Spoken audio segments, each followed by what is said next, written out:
Welcome, ladies and gentlemen, to your magical moon message. Tis the peace dealer, and we are stepping into what is this? The second, third, definitely one of the most powerful, if not the most powerful, new moon cycle of the year. Definitely the most powerful new moon cycle of the summer. We're kicking off the summer with the new moon in Cancer. Okay, this is a initiation of sincerity as you feel into the supernatural activation of your superpowers, but instead of at an Aries level this time, this is going to be at the Cancer level, where we're taking the elevator down to the basement floor and you are establishing how you uniquely feel about yourself. Now, what I'm gonna say is gonna be controversial to some of you, and many of you will not listen to me, but you will regret it later. Others of you have been on this wave, and this is confirmation that you don't need to feel guilty for feeling this way. People over the next 2 to 6 weeks that have disrespected you, taking you for granted, basically not allowed themselves to admit or acknowledge the uniqueness and value of your character in typical Mercury retrograde fashion. Even though Mercury is direct, will come back to your life. A whole bunch of people will see opportunity with you where at first they didn't really even see your value. And whether they hit you with a sincere fake apology or not, honor the wisdom of karmic cycles. And when these people come back, do not even acknowledge their existence. Don't waste your time arguing with these people. This is not about revenge. This is not about people meaning well or not. This is about honoring your sacred space and not wasting your time. People made the decision and opportunity cost to have you messed up, to waste your time, and to devalue you. Now, when it's convenient for them, do not allow them to come back and do this. I'm telling you, even if they're sincerely apologizing and they mean what they're saying, anyone can mean well, and the road to hell is paved with good intentions. So listen to people's actions and honor the fact that they, with their actions, chose to get you fucked up. I'm gonna just say that. To disrespect you and to not honor you. Because a new moon cycle like this is not only blossoming into Leo season to have you glow the fuck up, but this is going to naturally attract people to you at an unconscious level to where they'll rationalize consciously, oh, well, maybe I just like this person now. And respect wise, you don't need people to pick and choose when they respect you or not. So understand that your time is valuable. Your presence is a prize. And you want to be very mindful of who you allow to even interact with you. And I seriously mean this, because it's going to blow your mind how even proxies of people who you're not going to allow in your life come in just to be a proxy of that person so that they can get news. If that person or if other people surrounded with those people want to play both sides, cut that other person off too, even if you're cool with them. And this is where I say, certain people may not be down with that. This isn't about being petty. This is about honoring decisions made for people to devalue you, and now letting them have to face the karma for that.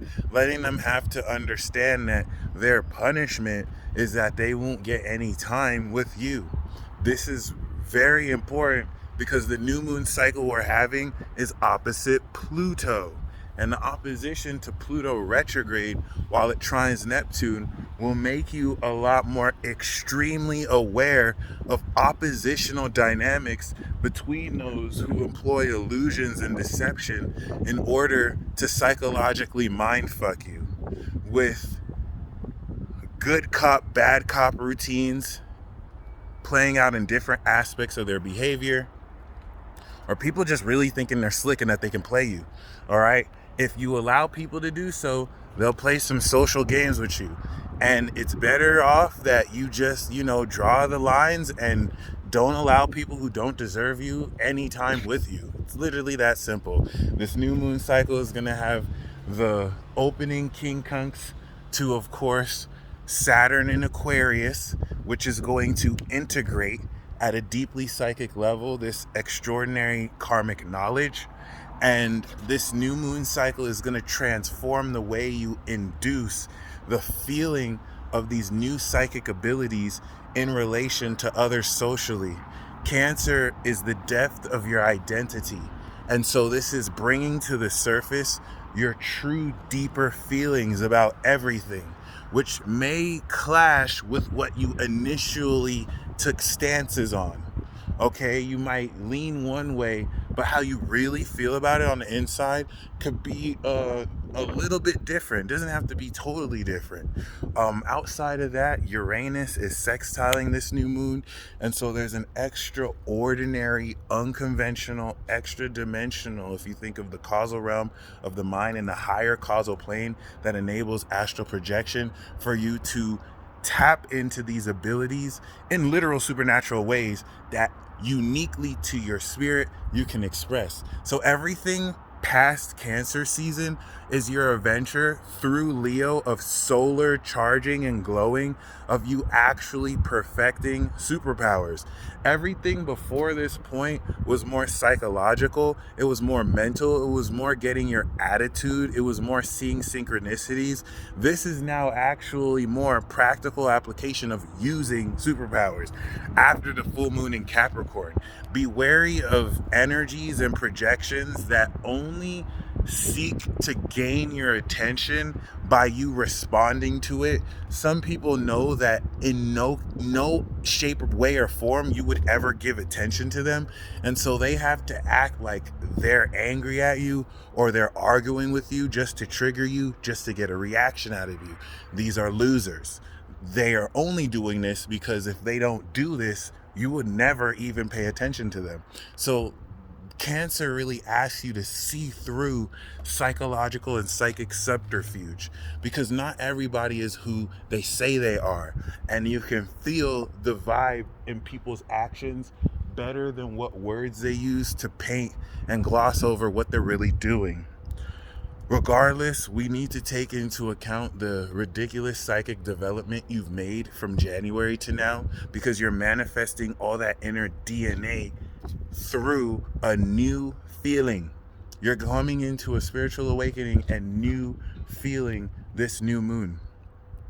And from now until Capricorn season, where this energy comes back around over Pluto, this is a 6-month awakening transit that induced through social interaction, Leo, Virgo, Libra, and Scorpio, you glow and transform the perfection through Virgo of new supernatural abilities that you're only perfecting because you're practicing them with other people socially. That comes back around to a final collective awakening that will probably fine-tune another few years. But this year is the one where we actually gain full and total knowledge of what the fuck we've been doing, to be honest, because a lot of this has been super confusing, as with Neptune and Uranus, it's blending in other frequencies and vibrations that you've had to learn to separate and differentiate from what you are personally cultivating. And so this new moon in Cancer is reestablishing the uniqueness of your own psychic energy signature. An energy signature is a distinct feeling that enables you to sense one's energy other than another person's energy. People within the same nuclear family have a similar energy signature.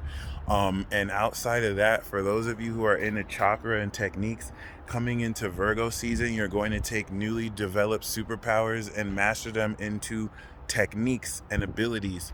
But the most important part of breaking through with this new moon is Neptune, which is trining this in Pisces, opening up belief in unseen supernatural dynamics by the cardinal action of feeling, all right, these superpowers. This is going to be a new feeling that you attach to this energy you'll be harnessing and glowing in Leo. So really look forward to this. As we wrap up the balsamic phase, you're going to be releasing old feelings and aligning to a new sense of your mission, and really getting serious here, because the opposition to Pluto will make you a target sitting in your sincerity. And the test is, are you going to conform to groupthink? Are you going to conform with what's popular to do? Are you afraid of being unpopular? Don't be a bitch. Don't be afraid of being unpopular if what you're standing on is the truth. Doesn't matter what you believe in. It matters that you're being sincere with how you feel, because this is life or death energy, and moving out of integrity will get you killed. Like that's the whole definition of a Pluto opposition. So be very mindful. Don't be afraid to be ridiculed for standing up for the truth. And remember, it's not about being right, it's about being real. Period. If you're wrong but you're at least sincere and real, then you open up the avenue to be corrected. Nothing wrong with being corrected. It's better to be real than right and fake, okay? But outside of that, I want to once again emphasize that this is a summer. We're in season 2 of 2021, Alpha Overdrive. This is the summer of petty, the bloody summer that's going to differentiate the literal sheep who conform and don't think for themselves, and those who have been standing on their own too as an individual, revolutionizing and innovating consciousness, just by being you, just by breathing air. And so this is going to infuse your deeper understanding with yourself with secrets of the soul. And once again, that Neptune trine is really going to show you. Remember, the 9th house is a house of ascension and sight. So you're going to see the unseen here through vibes. You're going to feel it. All right. Your vibes are going to be your eyes. The feeling of these vibes, discerning of these vibes. And this is going to transform with the 8th house nature of Saturn, so that you actually know stuff that was unconscious to you before. This is going to be awesome, y'all, because you've slowly but surely been coming more into the deeper wisdom of who you are, and you're getting ready to directly apply that moving forward, especially after tomorrow, where the new moon is exact. So you're going to release old facets about what you don't understand in yourself, and this is going to give you epiphanies coming into the new moon that will not only glow you up leading into Leo season with Mars and Venus that's conjunct and starting new passionate romantic cycles, or just passionate creative cycles, but it's going to glow you up, and people are going to look at you. There's a way that you look at yourself that other people will see more that you don't see, and people will capitalize and try and make money or gain stuff from you. But if they ever disrespected or wasted your time before, tell them bitches to step. Like, hey, I don't give a fuck if you're sorry. Like, get the fuck out my face. Like, I have better shit to do. If you were really serious about this, you wouldn't wait until you could capitalize off of what I got going on. So suck my dick and have a nice day. And that's all you have to say. Seriously. Some of you are so hungry for validation and acceptance, you will hop at the first chance to make up with these people, especially if they're affiliated with famous people, because y'all just want to be accepted. But not all of you watching. Some of you have very deep self-respect for yourself, and so manifest that and take your goddamn power back, because this is not only the counterattack for the faithful and the hopeful. The meek shall inherit the earth. And for those of you that actually stand for something, you're cementing more roots that you planted in Taurus season, and you're moving forward with a new feeling of control and power with supernatural abilities that you'll get to perfect through September and make a part of your character. Godspeed.